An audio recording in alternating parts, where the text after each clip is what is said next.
Hello guys, नमस्ते। स्वागत है आपका इस यूट्यूब चैनल पर।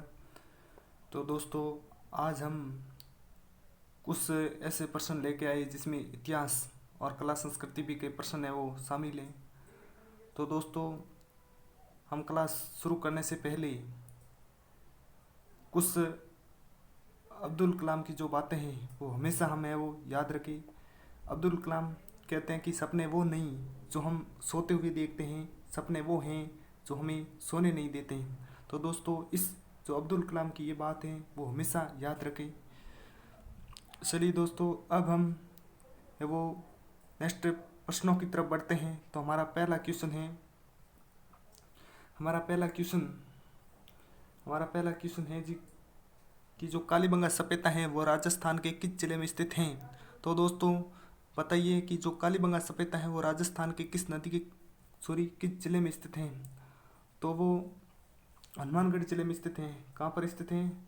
हनुमानगढ़, राजस्थान का जो हनुमानगढ़ जिला है वहीं पर है वो कालीबंगा सपेता स्थित हैं। यदि नदी पूछे तो नदी का नाम है घग्गर नदी। कौन सी नदी? घग्गर नदी। घग्गर नदी का दूसरा नाम सरस्वती नदी भी मिलता है। क्या मिलता है? सरस्वती नदी। और उसको मर्त नदी भी कहते हैं। क्या कहते हैं? मर्त नदी भी कहते हैं, उसको नर्त नदी भी कहते हैं। ठीक है। चलिए दोस्तों, अगले क्वेश्चन की तरफ बढ़ते हैं। अगला हमारा क्वेश्चन है कि जो गणेश्वर सपेता है वो किस नदी के किनारे स्थित है। गणेश्वर सपेता किस नदी के किनारे है वो स्थित है। तो इसमें हमारा राइट आंसर होगा कांतली नदी।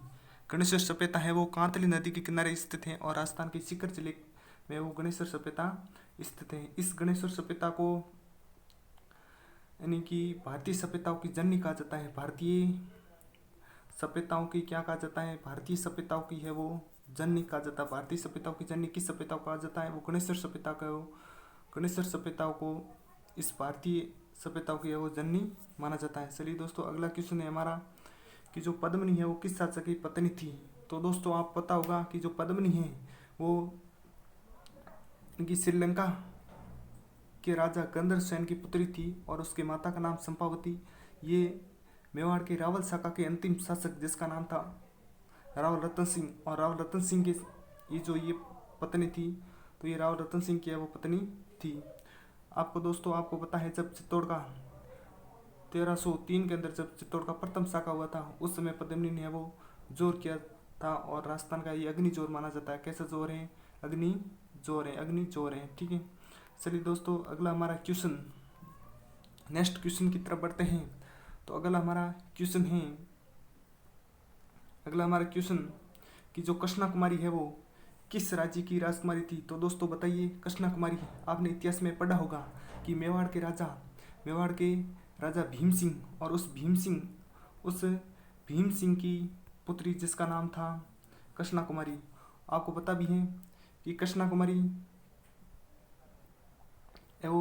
कुमारी को लेकर जोधपुर और जयपुर के बीच में विवाद भी हुआ था, जिसके जयपुर और जोधपुर दोनों सेनाओं के मध्य युद्ध भी हुआ था, जिसको गिंगोली का युद्ध कहते हैं। किस नाम से जाना जाता है?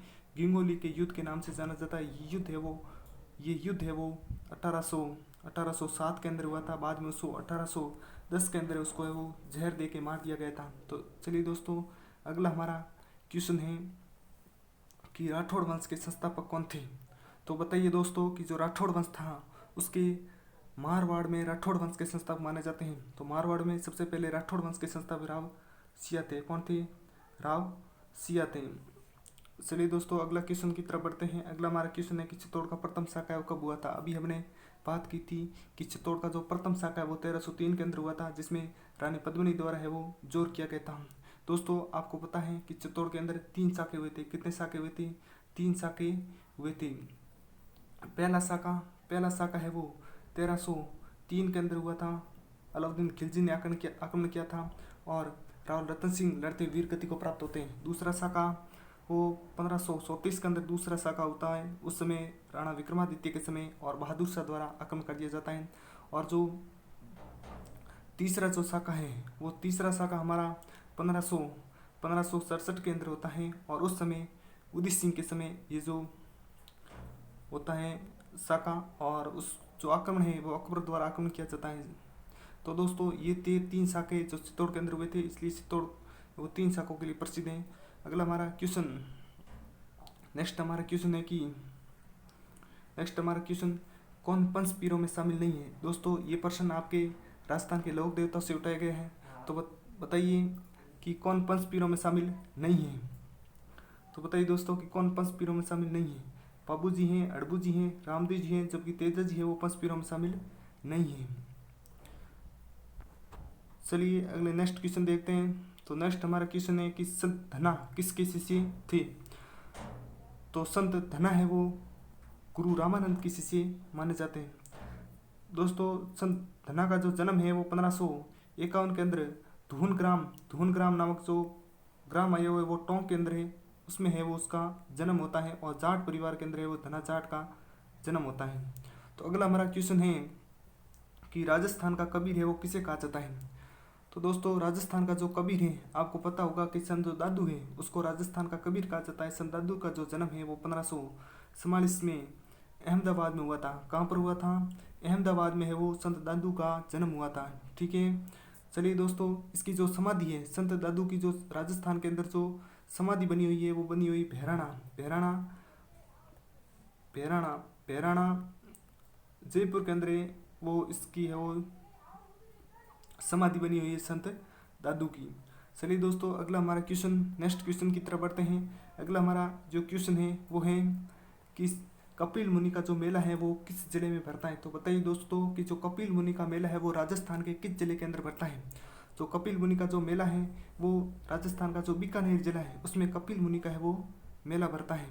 तो आपको बीकानेर है वो राइट आंसर होगा। कपिल मुनि का मेला है वो बीकानेर के अंदर भरता है। अगला हमारा क्वेश्चन है कि जो कजली तीज है वो कहाँ पर मनाई जाती है? दोस्तों बताइए कजली तीज राजस्थान में कहाँ पर है? तो कजली तीज है वो बूंदी की प्रचलित है। ये कब मनाई जाती है आपको पूछे तो ये भाद्रपद कब मनाई जाती है? भाद्रपद भाद्रपद है वो कृष्णा तृतीया को ये जो कजली तीज है वो मनाई जाती है। चलिए दोस्तों अगले क्वेश्चन की तरफ बढ़ते हैं। अगला हमारा क्वेश्चन है कि जो गलियाकोट का उर्स है वो कहाँ पर लगता है? बताइए कि गलियाकोट का जो उर्स है वो कहाँ पर लगता है? तो दोस्तों जो हमारा गलियाकोट का जो उर्स है वो राजस्थान के अंदर डूंगरपुर जिले के अंदर है वो गलियाकोट का उर्स पड़ता है। अगला हमारा क्वेश्चन है कि जो देशनोक नामक स्थान है राजस्थान के अंदर वो कहाँ पर स्थित है, यानी कि किस जिले में स्थित है? तो देशनोक जो है वो राजस्थान के बीकानेर के अंदर स्थित है, जहाँ पर करणी माता का मंदिर स्थित है। कहाँ पर है? ये बीकानेर के अंदर है, वहाँ पर करणी माता का मंदिर स्थित है। करणी माता को सुह वाली देवी कहा जाता है। सुह वाली देवी कहा जाता है। सुह वाली देवी किसको कहते हैं? करणी माता मंदिर को, सॉरी करणी देवी को कहा जाता है। चलिए दोस्तों अगला हमारा क्वेश्चन कि थेवा कला है वो कहाँ की प्रसिद्ध है? तो दोस्तों ये तो आपको पता होगा, कई बार पढ़ चुके हैं कि जो थेवा कला है वो राजस्थान के अंदर प्रतापगढ़ की प्रसिद्ध है।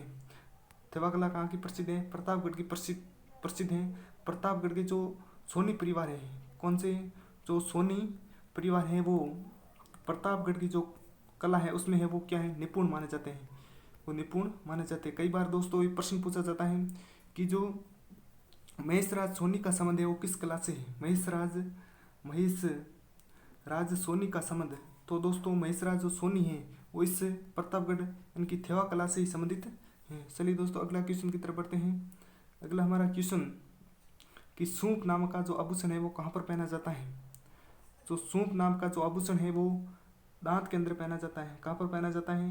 दांत के अंदर पहना जाता है। चलिए दोस्तों अगले क्वेश्चन की तरफ बढ़ते हैं। अगला हमारा क्वेश्चन है कि सौर पंचाशी का शैली का उद्गम माना जाता है। दोस्तों बताइए कि जो सौर पंचाशी का जो शैली का उद्गम है वो कहाँ से माना जाता है? तो सौर पंचाशी का जो शैली का उद्गम है वो मेवाड़ से माना जाता है। कहाँ से माना जाता है? मेवाड़ से माना जाता है। चलिए दोस्तों अगले क्वेश्चन की तरफ बढ़ते हैं। अगला हमारा क्वेश्चन है कि जो भैंसरोडगढ़ का जो किला है वो राजस्थान के किस जिले के अंदर है? तो दोस्तों भैंसरोडगढ़ जो किला है वो चित्तौड़गढ़ के अंदर है। कहाँ पर है? चित्तौड़गढ़ के अंदर है। और चित्तौड़गढ़ का जो किला है वो राजस्थान के वो संबल यानी कि बामनी और बेड़स नदियों के संगम पर है वो चित्तौड़गढ़ का किला है। जबकि भैंसरोड का जो किला है वो संबल और